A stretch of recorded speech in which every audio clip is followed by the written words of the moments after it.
Hi, everybody. Good evening. Welcome to Evoke Therapy Program's broadcast. I'm Dr. Brad Reedy. Today is Wednesday, September 1st. For those of you that might be new to this format, this is a time for you to ask any questions live. Those questions will be passed on to me anonymously through my moderator, Malia, this evening, who's moderating for us. We have a couple of pre-submitted questions and a couple that came in through other sources that I'm going to infuse into the broadcast, the dialogue tonight. So we'll get to those pre-submitted questions first, and then we'll get to your questions in the order they're submitted. So the first one Malia has warned me is a long one, so I'm going to take a moment and read this to you all. You can read along with me if you're watching live. Somebody writes, our almost 17-year-old transgender son spent 4 months at Evoke and then 10 months at a residential treatment center, has been living at home since the end of May. Despite making progress in treatment, things continue to be challenging, and he is not functioning well since he got home. Quit his summer job, not doing self-care well, and mostly lying around scrolling social media. Everything for him seems to boil down to the fact that he won't consent to making medical changes, that we won't consent to making medical changes. We have loved, supported as best we can, and have said yes to everything he has needed to make social transition. But we have stopped short of giving parental consent needed for medical hormones and surgeries, which have irreversible and life-altering consequences. This rears his head at every turn. Our son is convinced that he won't get better, that he can't begin to feel better until he can make those changes. We want to see him make this important decision from an emotionally stable and rational place. His gender dysphoria onset coincided with an abusive relationship he was in, and we want him to work through this, but he is fixated on his medical transition. I have done so much soul searching, much in therapy to find my truth, that with the way things are now, I cannot support a medical transition at this time.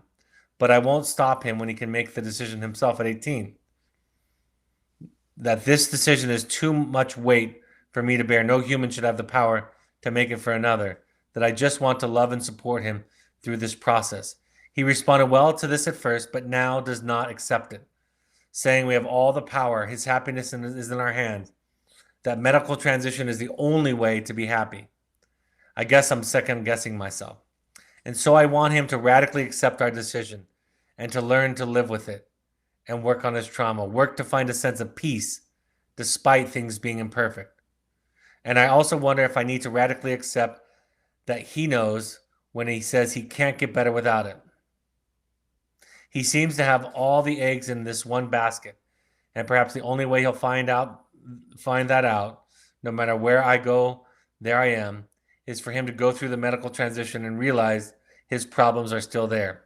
But the consequences are so high. I feel it is my job as his parent to be the parent, protect him from that. But I feel we are setting ourselves up for another year and a half of the same argument. So sorry, long advice, or so sorry for how long it is. Any advice? Wow. Not only is this one a tough one in general, but it highlights for me how unqualified I am to make an important decision or give advice on this subject. I don't know the answer, what you should do. I know it's your choice, it's your path, and you have to weigh the pros and cons. I agree with so much of what you're talking about and saying here, that for everything to be in this one basket puts you in a very tenuous and unsure place because you have your suspicions, you have your doubts that the surgery and the irreversible decisions that you could make medically wouldn't be the solution, and yet they come with lifelong consequences. By the way, I don't think 18 will be your free pass unless you've decided that you're going to support him at 18, because I suspect he'll need money for the medical intervention. So you might say at 18, you can go do it if you want, but you still have to make the decision to pay for it. I don't know. I know for myself, I know what decision I made for my own transgender child, and that's a very personal decision that I had to figure out on my own. So it's your journey as his parent, as his mother or father. It's yours to sort out, and you get to weigh the consequences. I guess in a way, this is potentially one of those lose-lose situations where you have to choose how you want to lose. Another way of talking about that, and I think I've shared this recently, something my therapist said when I was contemplating a very big life decision. She said to me very simply in the middle of my contemplation, my kind of going back and forth, she said, you know, your life will be different if you choose option A or B. And she just stopped there. And I got it. I realized there's no right solution here. Both of them come with risks. The possibility if your child is right about this and if it affects their mental health enough, there's dangers to their life in terms of self-harm, self-sabotage, self-medication, and so forth. So you have that to weigh also. What I hope is you have therapists and support groups that can support you on your journey and that don't know the right or the should solution for this for you, because it's so personal, because the risks are great in both directions. So like my therapist said to me, if you choose to support their medical transition now before they turn 18, it'll be different. If you wait till 18 or after, that will be different, and you get to choose the risks involved. I wish this was, well, actually, so many of these questions that I field don't have simple or easy answers. I was going to say I wish it was like a lot of these questions, but the seriousness and the stakes of your question and your consideration are so great that it demands that I not know the answer, that I not tell you to do. I can tell you have the right to make a decision one way or the other, either way, and then you get to live with the consequences. So for me, it's really about weighing the risks and seeing which one you feel best about. And in both directions, there are significant risks, right? There are, and essentially, in different ways, life and death kind of stakes in this dilemma of yours. So I'm so sorry. I hope you have people in your life that help you, that support you, that give you the sense that you're not alone on this very, very difficult journey. And in the end, whatever decision you make will be, in a sense, the right decision, because it will be your decision. I ask the question often when people are considering big stakes. I say, how will you know 2 years from now if you made the right decision? And then I hear people talk about outcomes and what things might look like in 2 years. And what I always say is, you'll know you made the right decision because it was your decision to make. And I think so often even in therapy, we come to therapy. It makes sense. We come to a question and answer broadcast like this, and we ask the question like, what should I do? And it's like we're looking for the thing that will bring us the least pain. But going back again to what my therapist said to me, it will just be different. And you get to choose which path you want to take and the associated consequences that come with them. You could make the decision to send him back to a treatment facility and keep him safe in the interim and kind of compel him to work on the issues that are perhaps more fundamental than gender dysphoria or gender identity. That's a possibility. That's a kind of a third option there, so that you're getting some greater guarantee of his safety, that he won't harm himself, either passively or actively. But I think that's all I can share with you this evening, all I can offer to you this evening. And again, I wish I had more to offer you than that. Thank you for the question. Somebody asks, what is a transport company and why do people use them? How can they be a benefit? Are there any drawbacks? A transport company is somebody that you hire, that parents hire, that come to visit your under the age of 18, your child that's not at the age of majority yet, that come to your house, and there's some process in which you introduce your child to the transport agents, and they take them to the program. With adults, it's going to look a little different because adults can't be taken against their will, whereas children can. In some ways, there's a couple of different directions to go with this. People use them because they believe that they will be ineffective at getting the child to the program safely. That's essentially why people decide to use them. In my experience, clinically, I would say that I've seen no difference, at worst. I've seen no difference in the children that are transported versus the children that aren't. But really, in the best cases, I've seen transport be much more effective. It's like the intervention is starting at home. In that moment, you walk in the door early in the morning so they can get you an early flight, and you introduce the transporters to your child. The intervention is starting right then. You're saying we're not negotiating. Some children talk about it in terms of being a traumatic experience, and in a sense, it is. It is a dramatic, what I think, in most cases, a dramatic departure from the day-to-day life leading up to that. This is a parent saying, we've crossed a line in the sand, and I'm doing this, and I'm not negotiating. So in that sense, it's we call it in family therapy, there's such a thing as a healthy betrayal. It's a betrayal, but it's a healthy one. If you set a boundary with someone in your life in ways that you never have before, the stark contrast of that boundary is going to feel like a healthy betrayal. Let's say you were in an abusive relationship with a partner, with a spouse, and you finally, again, the line has been crossed, and you say to that spouse or that partner, I can't do this anymore. I have to leave. That's a betrayal. So when children talk about getting gooned, when they talk about the PTSD that they have from it, what I say is, you get to feel that way. I understand the depth and the intensity of your feelings, and it makes sense to me. Most children that I've seen, when we let them feel those feelings and don't try to take them away, they figure out themselves that they wouldn't have gone cooperatively. It would have either been emotionally and psychologically unsafe, or it would have been even physically unsafe.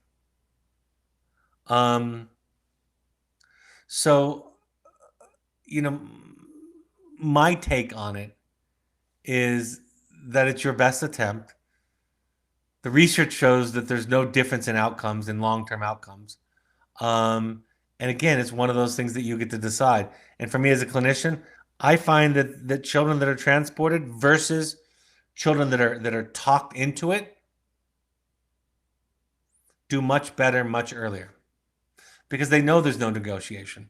And no matter how authentic and transparent you imagine yourself to be with your children, I will tell you this, that they don't experience it as straightforward. They think they were lied to. They don't think you know the program. So again, there's so many of these really important decisions that are lose-lose. So this is what a transport company is. This is how it works. This is why it works. I will tell you one last story. I had a child who claimed that he was, not by the transport, but by the entire intervention, that he experienced PTSD. And his therapist at home reinforced that idea. I was very skeptical because I spent day after day with this young person. And I said to them, I don't think that it's as traumatic as you think. I don't remember that. I remember him being grounded, feeling peaceful, and in fact, feeling nurtured and supported by the process. Long story short, it came time where they sent him back to me for another course of treatment. And the first thing he did was, he was a little guy. He ran up to me and jumped up in my arms and hugged me. And I said to him, like I say to all returning students, it's so good to see you. Sorry about the circumstances, but it's really good to see you again. And when we sat down, I said to him, why did you tell your parents you had PTSD? He said, it was the thing that gave me a sense of control. When I told them that I had PTSD, and I told my therapist, and my therapist affirmed that, I was in control and I didn't feel vulnerable. I think there's some family work that can be done after your child's come to the program that lets them know that it's not a zero tolerance policy, that they're not always on the edge. But at the end of the day, it's like a marriage. If divorce isn't on the table, then staying together isn't a choice. It's a must or a have to. I think, and I'm not the only one, this is very common knowledge in marital therapy. Divorce has to be an option for a marriage to be real and authentic and genuine and a choice. Love in a marriage, the commitment isn't real if there's no other option. And so with your child, it's the same in the way that, yeah, they could cross the line again. You're not going to be a quick trigger with it.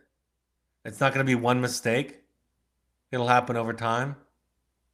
And in the end of the day, if they report that they've been traumatized by the process, by being quote unquote gooned, or by coming to the program or the programs, if they go to more than one, then your job is to listen and to hear it and to let them feel it, to not defend it, and to let go of an agenda to get them to get over it. If you want to know your greatest contribution, if you want to know your greatest contribution to a child moving through difficult emotions, especially those emotions directed at you, the greatest contribution you can make is let go of your agenda for them to get over it. Ironically. So thank you. Somebody writes, the being good versus being a self resonates deeply with me.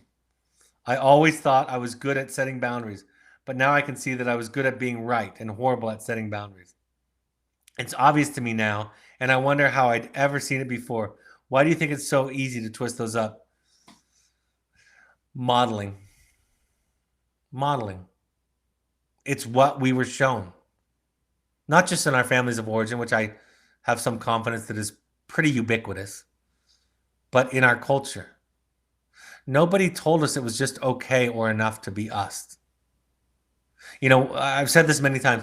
When I'm sitting with a client and they're justifying and defending themselves, when I haven't even said anything about the choice or the issue or the circumstances, what I know is their context told them they had to be right. When somebody gives a passionate, long explanation about the reason for their boundary, my response, my insight is they grew up in a house where being right was the thing. You know, there's so much talk about narcissism these days. I was talking about it with my team today.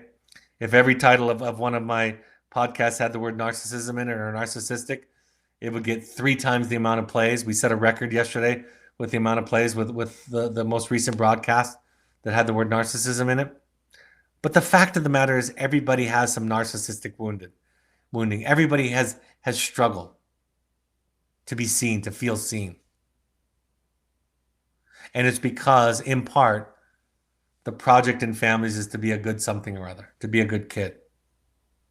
The Price of Privilege is a great book that illustrates this difference very, very well. So thank you for your comment. Somebody recently said to me that asked the question about praise. In fact, I kind of screwed up my social media just before I came on, and I have to go and delete it and redo it. But I want to talk about praise.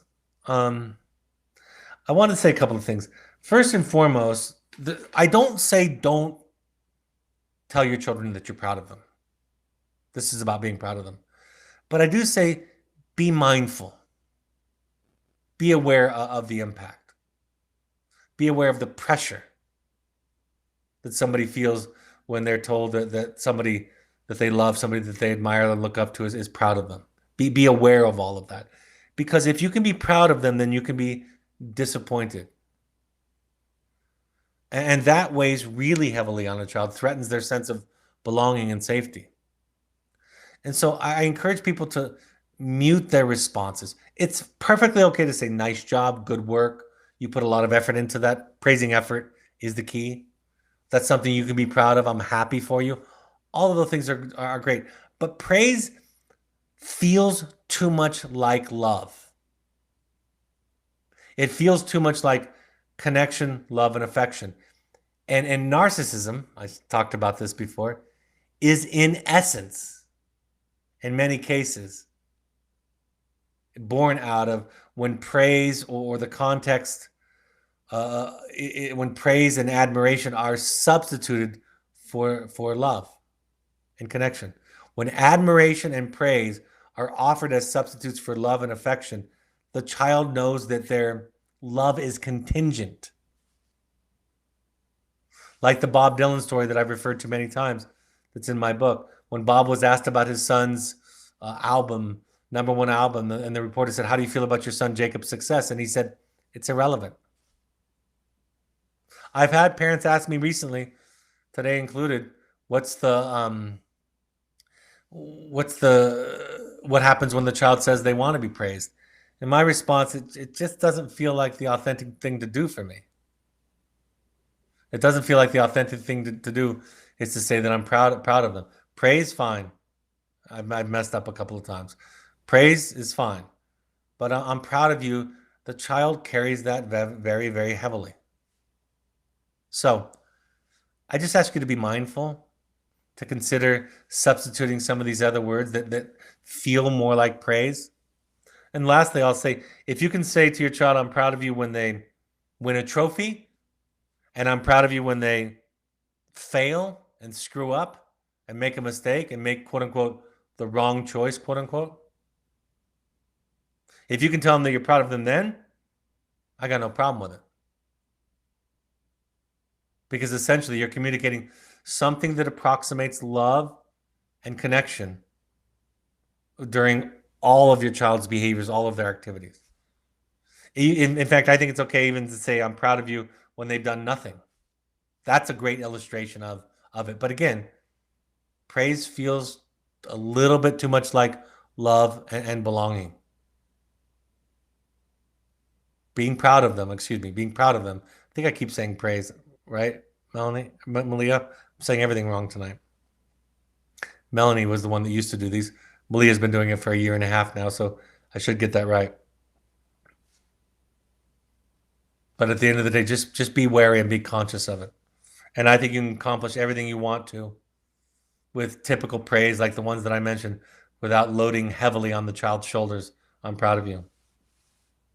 Somebody writes, "Under what circumstances would you consider a young adult not in need of aftercare after wilderness therapy? Also, if aftercare is not an option, how would you recommend a family effectively manage reentry at home?"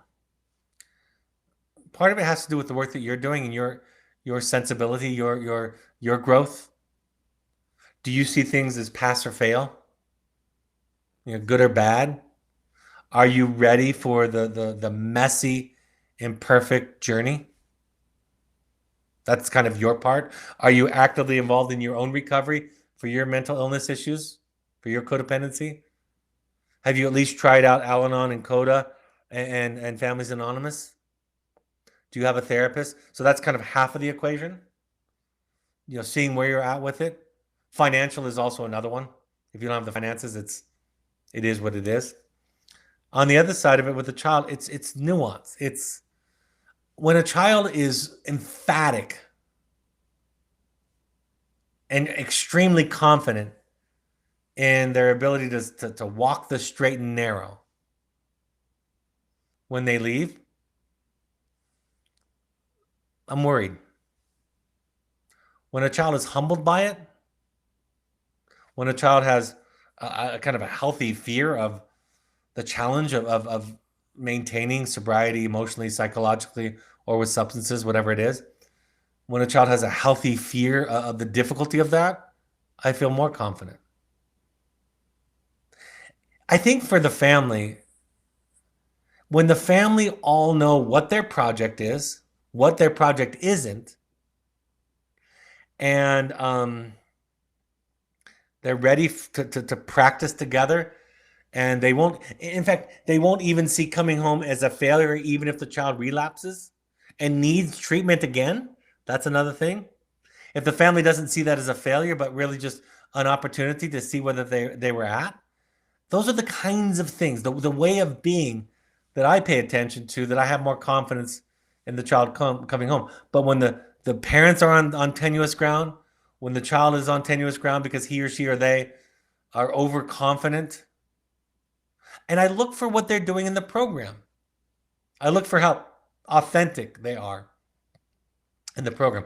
for how honest they are, for how much they're trying to sell me on the good things and the progress and their commitment. When a child says, I can't be happy unless I go blank, go home, go back to college. Those are the kinds of thoughts that I'll challenge. Kind of like our earlier question, which is if it's contingent on your circumstances, I really worry about you because, like I've always said, the worst things in life haven't happened to most of our clients yet, which is unfortunate. It's really, really unfortunate. So it's a nuanced, it's the skill of being a therapist, right? The practice, the skill, the art of being a therapist. But those are some of my ideas. Somebody writes, both of our kids have so many mental health concerns, and one has physical health issues too. We feel like we are moving from one crisis to another with the time to rest and heal. People keep telling me to go on vacation, but I think it's more important to find an internal holding myself. How do we find a place of rest and self acceptance if our kids are suffering? I think the vacation suggestion ideally would be more a metaphor for self care. Again, I like therapy. I like 12-step programs. Find a place that you get fed. Learn to let your children down. It is critical, absolutely critical, that you learn to fail people and let them down in your life. That at times you're unavailable. And as a parent, where I think our charge, our stewardship is probably maybe the most sacred of anything in our lives, I think it's a very personal and difficult decision because sometimes it is a matter of life and death. So go to places where you get fed. Go to places, in a simple way, thinking about our mental health and our nervous system. I think in a lot of ways, it's all about energy out versus energy in. When I'm listening to a client, one of the things I'm listening to is how much is coming in?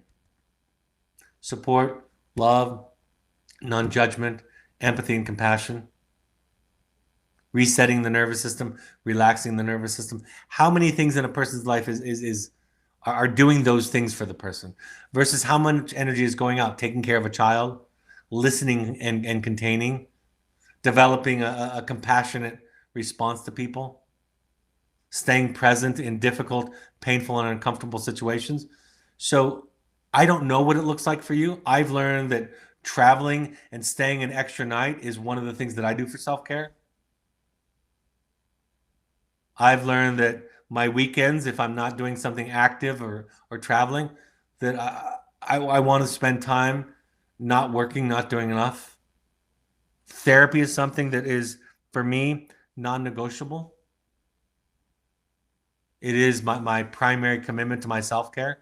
Those are vacations. That 1 hour on Friday morning from 11 to 12 Mountain Time, for me, that's my hour. And unless something extraordinary in my schedule interrupts it, that's sacred to me.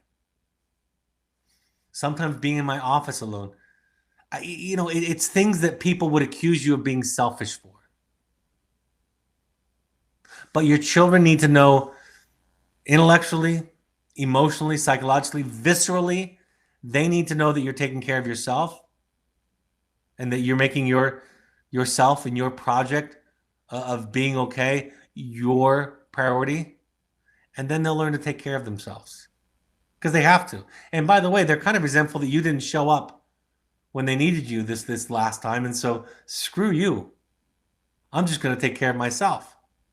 Right? That's a good thing. That's a good thing. But we have such a distorted idea about what it means to love somebody else in our culture, in our lives, that we think that anything but loving somebody is somehow a sin, somehow selfish, somehow wrong. That's our wiring that we got from our own narcissistically wounded parents. Right?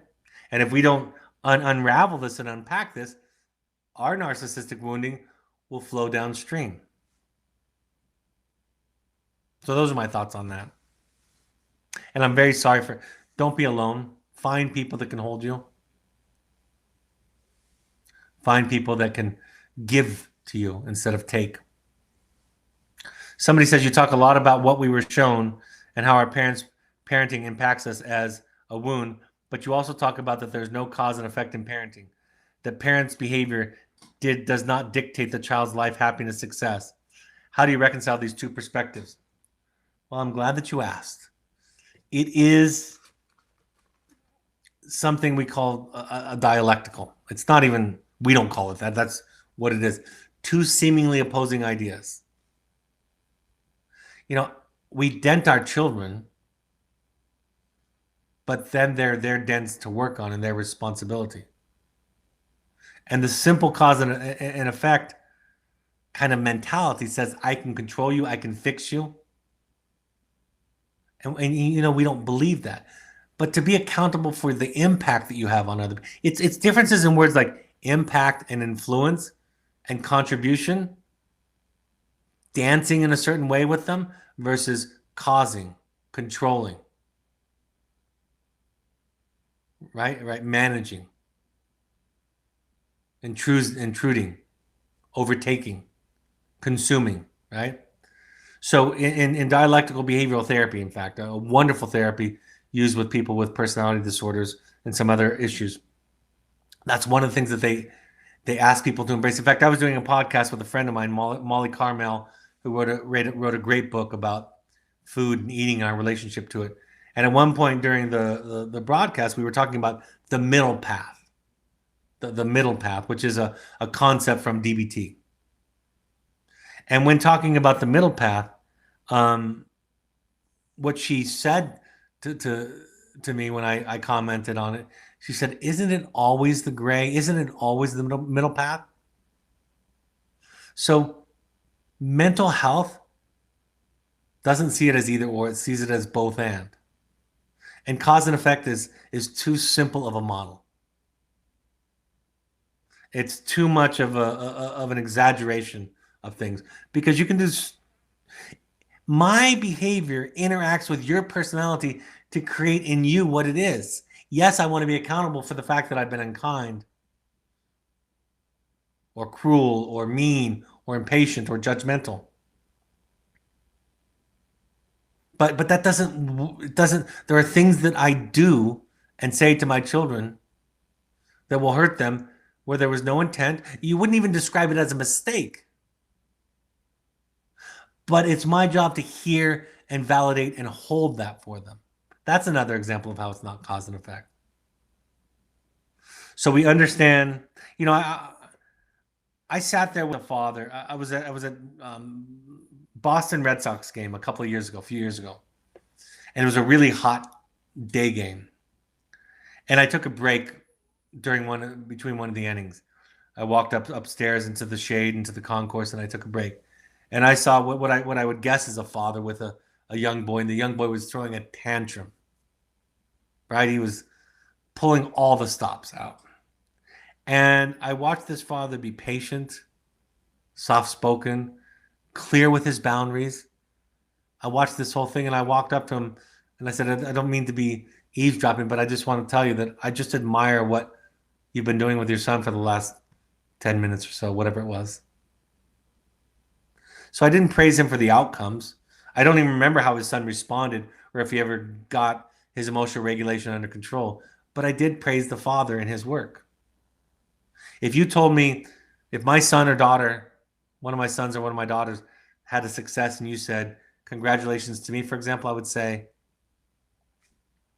it wasn't me who did it. If you want to compliment me on my patience, on my communication skills, on the fact that I've worked on my own emotional regulation, my own codependency, my own boundaries, on and on, I will take that praise any day. I will take praise for what I've done. I'll take criticism for what I've done in this way.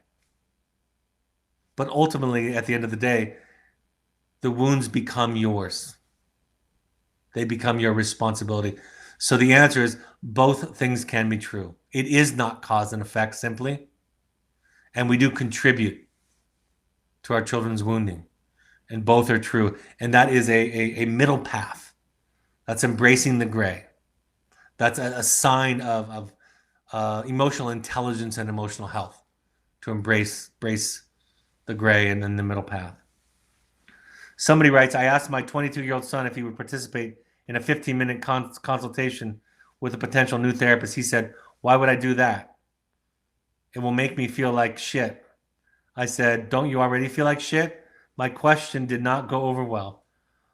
What would be a better way to handle this? I guess find out if he wants a therapist and if he wants help. That's the starter. Is would you like? I'd be happy to pay for a therapist. Would you like to get one? Do you want me to help you do that? That's where I would start. Uh, Anything more than that, anything more forward than that, anything more forceful than that, I'm not a big fan of. So that's how I would do it. Ask them if he wants one. Tell him you're willing to support him, and ask him if he would like help, and then respond accordingly. After wilderness therapy and residential treatment, when a 17-year-old says no more therapy, what's the best support? Does it depend upon the kid? What about finishing high school or moving on? How to best navigate back off and keep growing as a parent? Encourage. I used to be a bigger fan when I was younger at requiring therapy as part of a home contract. I don't feel that way anymore, even with adolescents. Therapy is really, really, really, really hard. It's really hard. And that's for those of us who want to go. That's for those of us who are paying out of our own pocket. I like mentors. One of the things I see in the treatment field today is mentors, younger people that will go out and do activities, go surfing, skiing, shopping, those kinds of things with children, whatever the child likes, is interested in. And the mentoring happens kind of indirectly. I like that. I think family therapy could be something that you require, but know this, any good family therapist is going to put you ideally on the hot seat first and a lot of the time. I'm not saying, I mean, you can do whatever you want with home therapy, but I just I don't feel the value in coercing a child at home to go to outpatient therapy.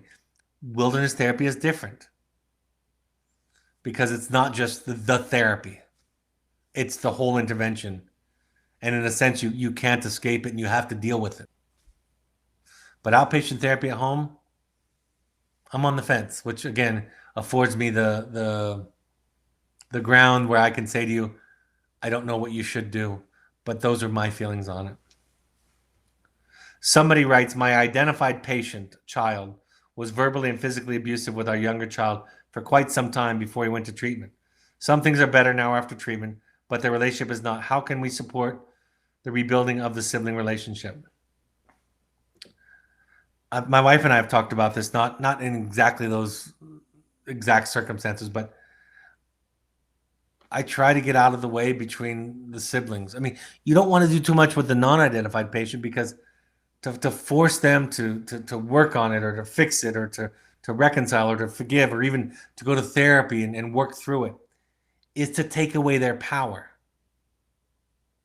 And in essence, that's what already happened to them. Their power was taken away. So in a sense, we could be re-abusing them. Offer support. Let them know that you can provide resources if they need help. But then I think it's mostly just about accountability.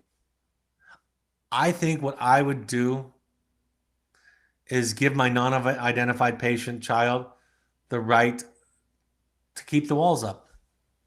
If either one of them were disrespectful or abusive to each other again, of course you can step in with boundaries. That's common sense, right? That goes without saying. But to force somebody to work, I've learned that there are some people in my life over the years of my life that there was nothing I could do to build a healthy relationship with them. And that's just a truth. Not everybody is capable of a healthy relationship. And so to suggest that or that it ought to happen or that it should happen because they're your sibling, I think that's overstepping. And I would honor the defense, honor the wall that the non identified patient has put up. I would encourage the identified patient to honor the wall. My younger brother, when we became young adults, it took him many years actually. He was mad at me.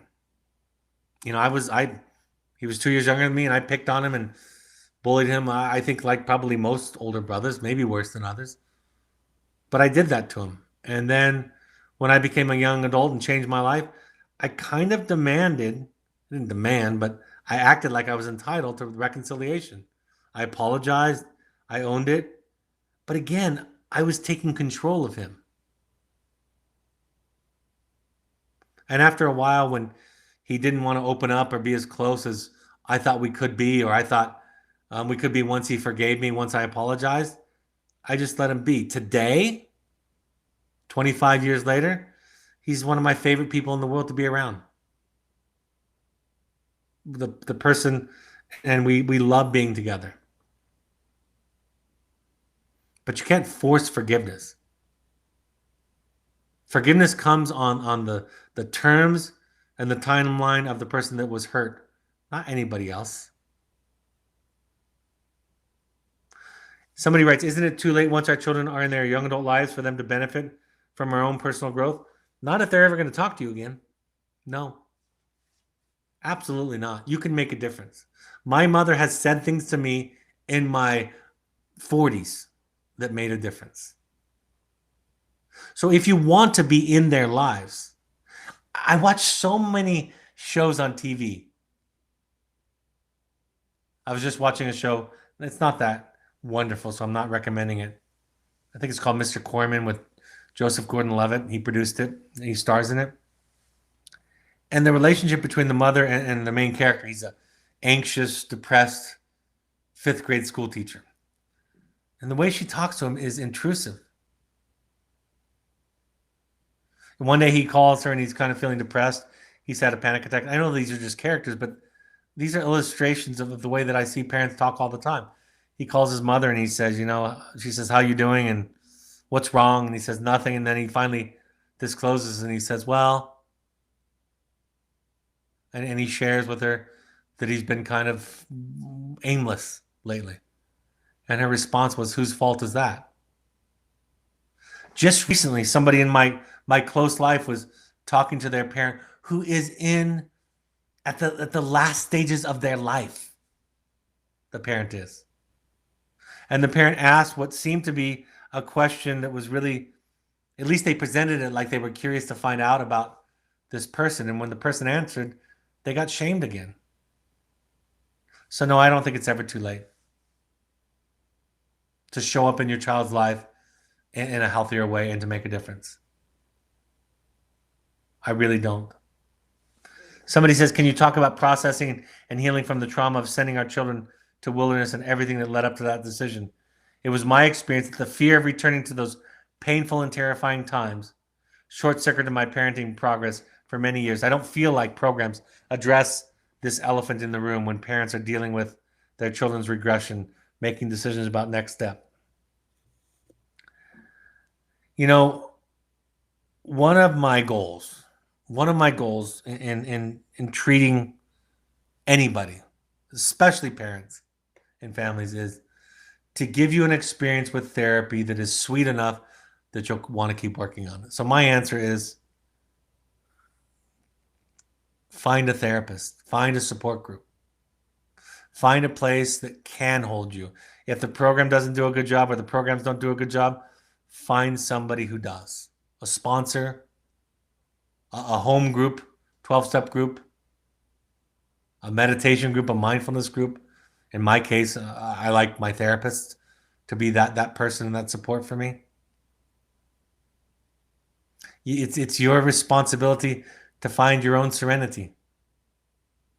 And it's your right to cut people out of your lives that are gaslighting you and telling you to get over it and don't have the patience for you to sort out whatever is genuine and real for you, which this is.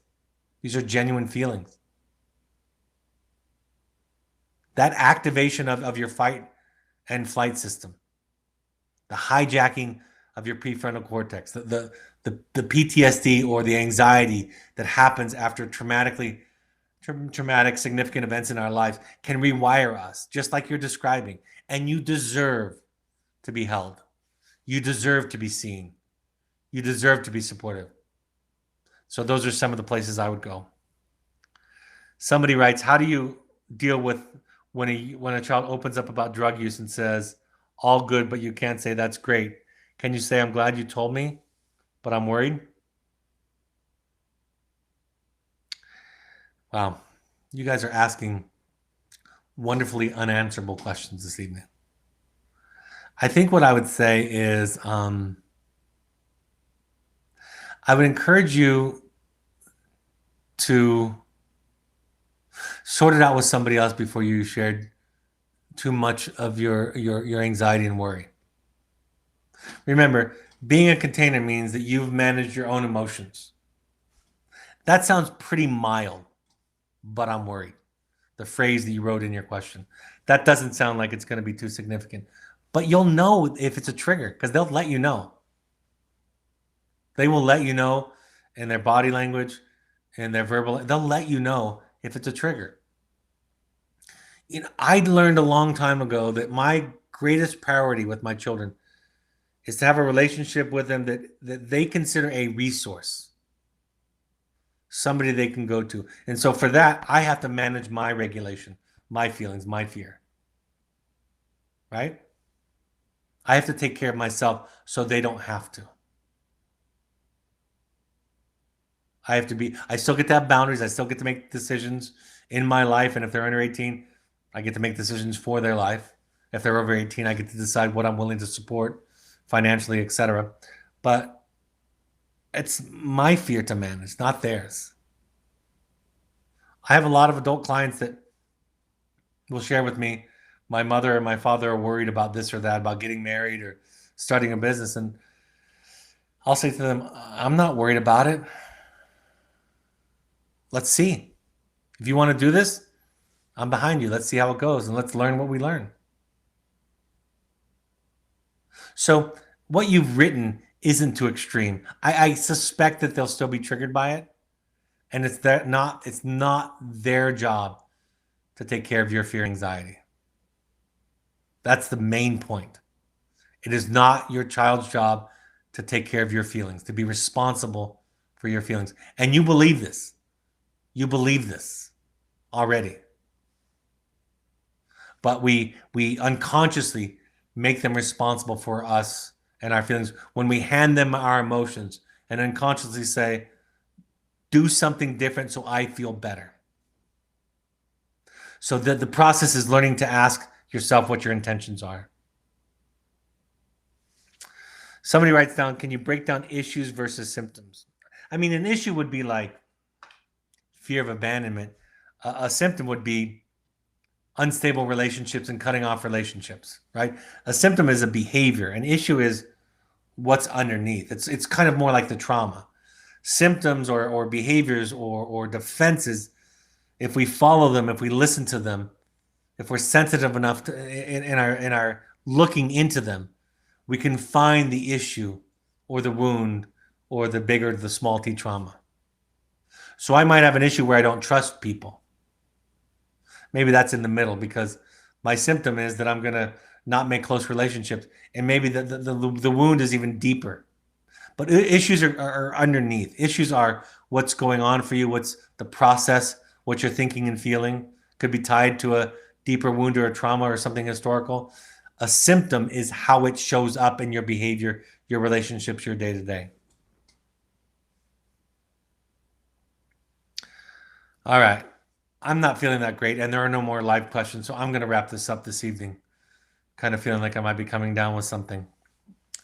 My books, The Journey of the Heroic Parent and The Audacity to Be You, are on Amazon and Audible. I read the audiobook for the second one, for The Audacity to Be You. If you want to do your own work, I can't sell this too much. I can't overemphasize it. I stand behind it. Involve yourself in support groups. Both if you're a current wilderness parent or an alumni wilderness parent, you're welcome to all of our wilderness support groups. We have alumni only groups that are coming up that we do once a month. September 2nd, tomorrow night, is our open group for both alumni and current wilderness parents. And then September 28th is for our alumni wilderness parents only. If you're an intensive alumni, the next one is September 14th. Contact Malia at evoketherapy.com. I thought I was on this slide earlier when I was going to sell something. Those other things I just told you, they're free, so I'm not really selling them. The intensives are something I believe in and do, something my family believes in and does, something we support our employees in participating in. Contact intensives at evoketherapy.com for your next available in-person session. We also have online available. It's a great option. It's half the price, half the time. It comes in 2 parts, finding you 1 and finding you 2. So you can kind of space them out over a couple of months. The next online one is September 23rd through 25th. It's 2.5 days, and it's over a weekend, so you're not missing work if that's part of your dilemma.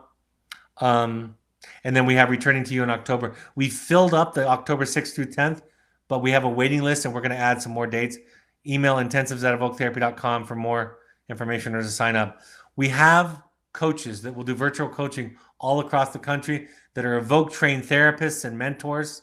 So if you want something that builds on the work that we've done on these podcasts, on my books, on your wilderness experience, on your intensive experience, contact Travis at evoketherapy.com to find a coach that matches with your needs. We have pursuit trips for families and young adults, customized from 3 to 30 days, anywhere in the world, whatever your interests are. Think therapy light, think sober fun, think reconnecting and recalibrating back to your therapeutic issues. It's kind of therapy light. We ask all current parents to go to 6 12-step support groups, any combination of Al-Anon, Codependence Anonymous, Families Anonymous, or Adult Children's Anonymous. I think those are wonderful groups. The adult children ones are wonderful. I've got rave reviews from people who have tried that, even though they didn't feel like they were an adult children of an alcoholic, which is the full name of it. It's about unhealthy family patterns, and we can all relate to that. RefugeRecovery.org is a great place to go for an alternative Buddhist-inspired recovery program. And then NAMI.org also has classes and support groups in your local community free of charge. All of these podcasts are available on the podcast app. Search Finding You and Evoke Therapy Podcast on your favorite podcast app, or go to soundcloud.com and search Finding You and Evoke Therapy Podcast. You can find us on Twitter and Instagram using the handles at Evoke Therapy and at Dr. Brad Reedy. You can also find us on Instagram using the handle at Evoke Therapy Intensives, or on Facebook, you can search either Evoke Therapy Programs or Evoke Therapy Intensives. And Malia does a wonderful job of curating a blog from all the professionals that work at Evoke. So check that out. My next broadcast will be next week. I'm going to have to shift the date just a little bit. Malia, I'll get in touch with you a little bit later. But the next one will be about self-sabotage. And that'll be next week. Sorry, I'm a little bit under the weather. It started to hit me as I went on tonight with the energy that I'm spending doing this. I hope this is a helpful point of contact for you. And thank you on behalf of the people that love you for your willingness to look at your own stuff and do your work. Take care, folks. Have a nice evening, and I'll talk to you next week. Bye-bye.